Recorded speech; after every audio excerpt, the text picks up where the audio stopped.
This is Anthony Council with Texas Metro News, and we have a very special guest I don't know if here. I'm special, but I'm happy to be here with you. The one and only Miss Jasmine Crockett is here. And, you testified today, and you Yes. said a lot of important things, especially about the amount of people that are coming into your district. I Yeah. mean, you said a huge number that kind of doesn't make sense. And can you Yeah, kind of break that they down? they actually shifted 200,000 people out of my district, including me. They kicked me out of my district, and then they shifted a new 200,000 people in. And so what they're trying to do is use my district to crack um, communities of color so that they can dilute their voices. So there was no need for me to go all the way into Tarrant County, but those black folk are a problem for them. And so they decided to just throw them into my district and then basically get rid of a number of other black folks. So they're just moving us around. And this is one of the things that the court looks at is how much movement was in a seat and was that movement necessary? And I can tell you without a doubt, it was not necessary. I have a Section 2 protected seat, meaning that they are not supposed to mess with my numbers. This seat will still function as a Black African American opportunity seat, but the way that they've made it up, this seat should be wholly contained in Dallas County like it was historically, instead of cracking those minority voices that are in Tarrant County.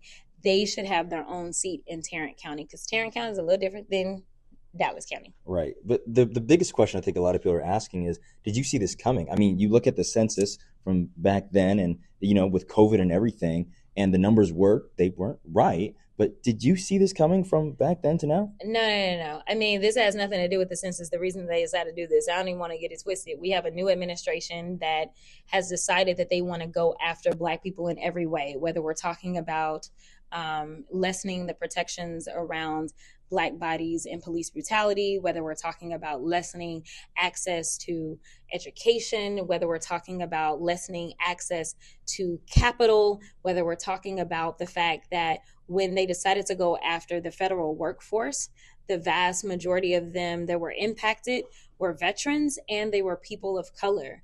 We know that the numbers are clear that Black women specifically have actually lost more jobs in the workforce under this administration, no matter if we're talking private or public, because they are coming after us. There is no difference in them coming after us in our seats, in our voices. They don't want me multiplied by 2, 3, 4. Okay. They mad that they're dealing with me and trying to figure out whether or not I am going to have a place to run. And just to answer that question, the answer is yes. Just want to be clear, just in case they wondering, because I know my people and I will represent in the best way that I can in whichever district that I run in. I will be successful, but this is not supposed to be about the politicians in the seats. It's always supposed to be about the people.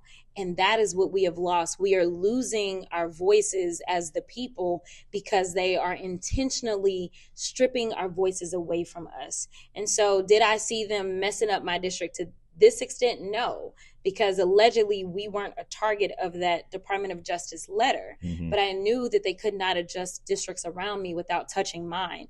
But for me to have almost a third of my district be completely new for no reason doesn't make sense. And not all of us can be in your seat, you know what I mean? But what can we do as citizens to make an impact, make a change, with this entire administration? Yeah. So a couple of things that you could do right now in the immediacy.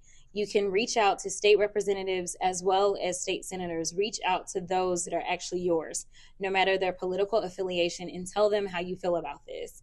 Obviously, they have decided they were only going to do one hearing, and it was today, and we got 48 hours notice. And so most people could not show up today, but you still have just a little bit of time that you may be able to go ahead and continue to submit whatever comments or letters you want to submit to your state representatives if you don't want to call them. I believe if you go to bit.ly/Texas redistricting reps or something like that. I don't know. Go to my page and y'all will find it because I don't remember what the short code is for it. But definitely, you don't have to take a bunch of time to do one of these letters. And so we encourage you to fill that out. Awesome. Well, for Texas Metro News, this is the one and only Miss Jasmine Crockett. Thank you so much. Thank you so much. Good to see you. Great to see you too.